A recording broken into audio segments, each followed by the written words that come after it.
Hah? Ya, banyak orang terjebak yang dikira lebih mulia Ka'bah. Sekian tahun saya ngajar ilmu syariat, rata-rata mikir begitu. Kenapa? Alasannya sholat di situ 100.000, beda. Kalau fadilah sholat itu lain dengan bab kemuliaan Nabi Muhammad SAW. Lebih mulia Nabi Ibrahim atau Nabi Muhammad SAW? Nabi Ibrahim gak boleh kasih syafaat kalau Nabi Muhammad SAW gak izinkan. Ya, clear? Lebih mulia Ka'bah Nabi Muhammad SAW. Ya, lolos gak nih? Ya, jadi nanti kalau ditanya mungkar nakir, jawaban antum bisa panjang. Mungkar nakir yang ngaji. Ya, nanti dia ngaji tuh ya. Dosen saya ngomong dulu gini, tahu nggak kalian kalau diuji itu kami juga belajar kok katanya. Karena dosen itu montok, dia sibuk ngajar aja, sibuk nguji, tapi dirinya sendiri tidak dia input dengan banyak ilmu. Mungkar nakir kan tugasnya cuma nanya, nggak ngaji, cuma nanya doang. Maka dia belajar juga jika ada orang yang dia tanya itu arif billah, mengenal Allah Subhanahu wa ta'ala. Kemuliaan umat Nabi Muhammad SAW, mereka tidak ada yang bangun masjid di atas kuburan. Yang ada pendiri masjidnya, guru, ulama, wali yang mengajar di masjid itu meninggal, lalu dia dikubur di belakangnya. Nggak usah pakai ulama kita, ulama salafi. Kata Syekh Albani, boleh sholat di masjid yang masih kebatas sama kuburan dengan tembok. Kalau Masjid Nabawi nggak ada batasnya, langsung kuburan, betul nggak? Raudhah langsung kuburan. Maka dia fatwakan itu fatwa buat-buatan dia aja. Kenapa dia menyulitkan dirinya dengan fatwanya? Ya, kan itu menyulitkan diri sendiri. Nabi tidak pernah fatwa begitu, dia fatwa begitu. Yang dilarang itu nyembah kubur. Sholat dekat kuburan boleh nggak? Antum kalau dekat kuburan imannya rusak nggak? Apa masalahnya sholat dekat kuburan? Antum nyembah kuburan. Kalau saya sholat gak ada kuburan, saya sholat ada kuburan, imannya jadi naik turun gak? Jadi kalau iman itu benar tasdik di dalam kolbu, mau orang di depan ada 1000 kuburan gak ngaruh. Terus apa yang ditakutkan di masjid yang ada kuburan? Tapi teman saya banyak akal, Kiai. Ada masjid masih diganggu terus, diteror dengan bid'ah-bid'ah. Mau meninggal lah si pendirinya masjid ini, wakaf yayasan, tapi pendirinya tunggal. Dia meninggal, tanyalah istrinya sama ustadz, itu teman saya, mau dimakom di mana nih, dikuburin di mana nih Pak Kiai? Kuburin aja samping masjid. Maksudnya apa? Biar masjid kamu gak diganggu. Dan hebat sekali itu siasatnya.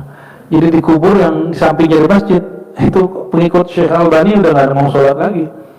Cuma saya khawatir nanti masjid ini dibom, itu aja takutnya. Dibom dengan kata-kata bid'ah.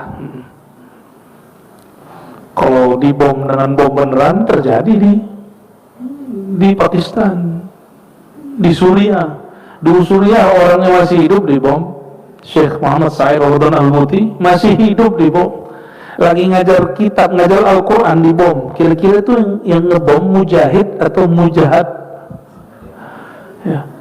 Kira-kira hati di mana? Nabi SAW mengatakan, aku diperintahkan untuk berjihad, berperang sampai mereka membaca la ilaha illallah Muhammadur Rasulullah. Cuma karena berbeda faham, padahal sudah baca la ilaha, dibom juga sama dia. Ketemu Rasulullah, saya nggak tahu itu Rasulullah marahnya sama orang-orang yang tukang bom ini. Kalau mau ngebom, kok Israel semuanya, biaya sendiri. Dengar-dengar Hamas belum mau tentara dari kita ya, belum mau dia. Allahumma sholli ala Sayyidina Muhammad wa ala Sayyidina Muhammad. Salah satu kemuliaan umat Nabi Muhammad SAW adalah masjid. Dan ini kabar gembira, masjid terbanyak di dunia di Indonesia. Coba tanya di Malaysia, banyak masjid? Di sini masjid berapa ratus meter masjid. Ya, betul. Ya, sahabat kita yang baru pulang ke Brunei, itu masjid juga sedikit. Saudi, yang pernah di Saudi umroh kayak ngaji kayak gimana? Banyak masjid, dikit masjid. Yang banyak masjid di mana? Indonesia. Antum tahu keramat di Indonesia? Ya, mau cari tempat keramat ya inilah negerinya, inilah tempatnya. Orang-orang azan di mana-mana. Berarti negeri ini setiap saat, setiap kali orang azan itu berapa tempat dibuka kan pintu langit. Cuma kan kita masih sibuk main handphone, masih sibuk nonton. Ya, pintu langit dibuka, pintu hati kita ditutup. Nauzubillah min dzalik.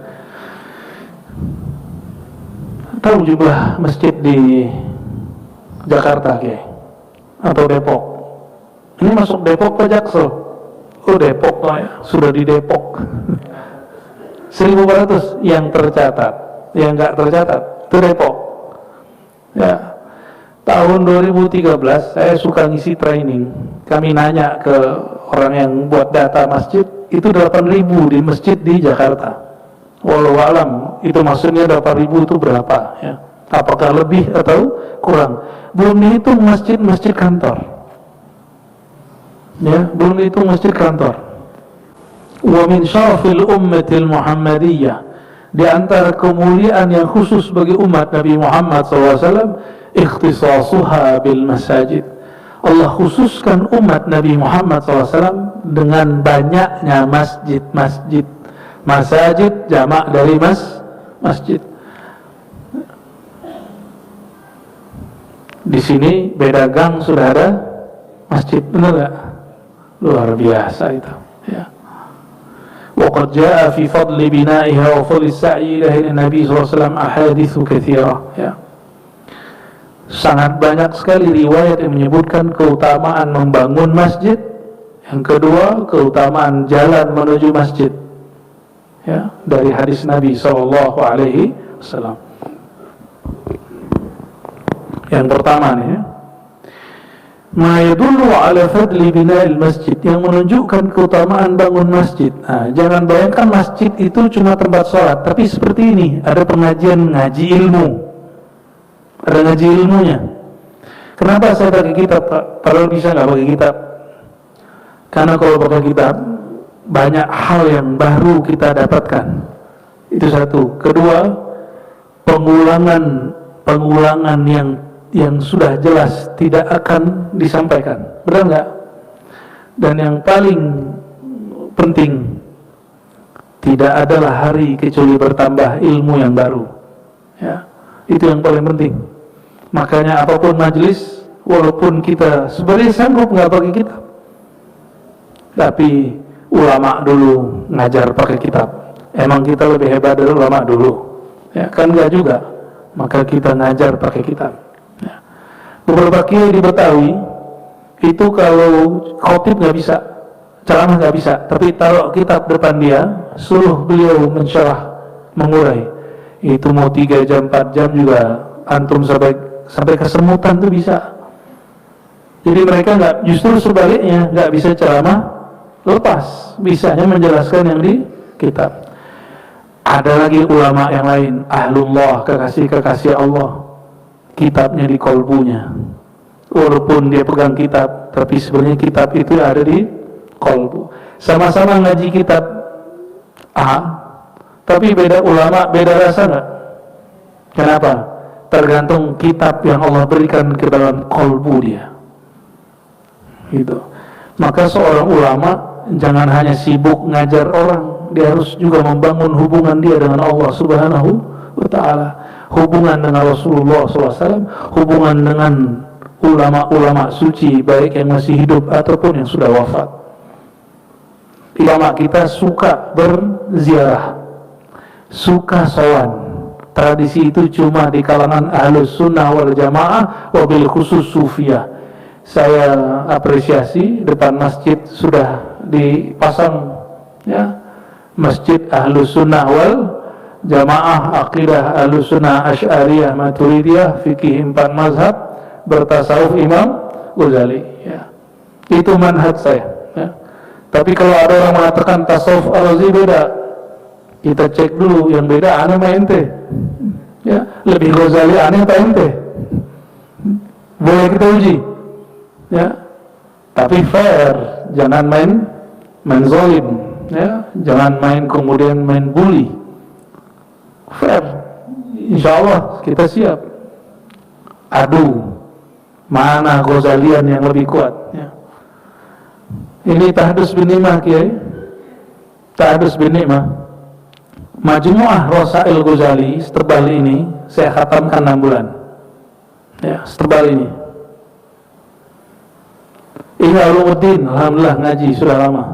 Mulai dari umur 13 saya udah ngaji Ihya bersamaan dengan Hikam. Hikam sudah mendengar dari kecil, umur 9, ya, 10. Guru saya masih hidup, saksi silakan ditanya, Abu Nu'man Bashir. Dan beliau sangat Ghazalian, sangat kuat mengikuti tasawuf Imam Al-Ghazali. Cuma sekarang istilah Ghazali ini jadi berhala. Sebenarnya selain tasawuf Al-Ghazali ada lagi. Dan tasawuf itu nggak ditentang Imam Ghazali. Contoh, orang kan ngira kalau tasawuf Ghazali berarti nggak ngikut Halas, nggak boleh Syekh Siti Jenar. Nggak begitu. Al-Ghazali lah yang membela Al-Halaj. Seandainya Imam Ghazali hidup di zaman Syekh Siti Jenar, dia pun akan bela Syekh Siti Jenar. Terus kenapa wali-wali yang lain saat itu menghakimi Syekh Siti Jenar? Itu lain lagi, beda tugas. Para aulia itu beda-beda tugas. Ada yang tugasnya bela, ada yang tugas ngadilin. Ada yang disuruh oleh Allah seakan-akan mereka beradu, padahal sebenarnya mereka tidak beradu, kolbunya sangat akrab.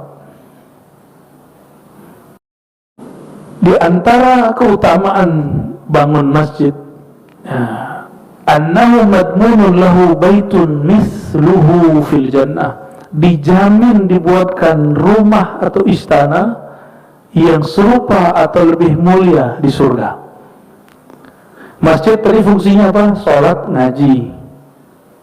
Bahkan di zaman Nabi SAW di Sahih Muslim, Nabi SAW membiarkan masjid menjadi tempat penginapan sementara orang-orang yang hijrah. Wa in kana kafiran, bahkan tamu-tamu yang kafir, karena dulu belum ada hotel, Nabi inapkan beberapa non-muslim di masjid. Ini jawaban dulu Kiai Ali Muslim Imam Besar Istiqlal waktu beliau dihujat oleh banyak orang karena menerima Obama di Masjid Istiqlal. Masih ingat? Dulu Pak ya? Coba cek beritanya. Imam Besar Istiqlal nyambut Obama. Dibully orang dulu. Beliau jawab dengan hadis Bukhari Muslim bahwa tamu-tamu Rasulullah SAW yang sawan ke beliau itu banyak, ya. Yang datang silaturahim itu banyak. Ada yang datang merepotkan Nabi, Nabi terima, Nabi senang direpotin. Ada yang datang nggak mau repotin Nabi, Nabi malah gelisah karena Nabi senang direpotin. Ada yang datang bawa hadiah, macam-macam. Makanya baju Nabi itu bajunya branded semua Pak, branded semua. Antum baca Kitabul Libas, Kitabul Zinati, ya, bab performan pakaian Nabi SAW. Nabi itu punya jubah Bahrain, jubah Yaman, jubah Rum, jubah Mesir. Punya nggak? Zaman gini nggak punya. Ya, saya adalah gamis Saudi, punya gamis Yaman ada, walaupun nggak dipakai. Gamis Uni Emirat ada. Kita koleksi aja. Pengen ngamalin sunnah Nabi, koleksi doang, tapi nggak berani pakai. Sebenarnya secara maknawi, maknanya apa? Secara maknawi, Nabi itu open mind, Nabi itu nggak saklek. Dulu antum kalau lihat saya masa remaja mungkin ketawa. Saya kira baju koko itu baju sunnah, dan saya nggak mau beli pakai baju kaos dan tidak mau pakai baju yang ada kerahnya. Kok mana-mana pakai baju koko, tapi lupa koko itu sendiri bukan bahasa Indonesia. Koko, apa arti koko? Apa artinya? Oh, ternyata orang kalau lagi semangat, dia kira satu model itu adalah baju orang Islam. Sekarang lagi tren Pak, gamis yang ada kerahnya di Arab. Gamis ada kerahnya. Dan Nabi kalau punya baju, nggak ada yang polos kayak saya begini. Nabi kalau baju pasti ada motifnya, tapi nggak lebay.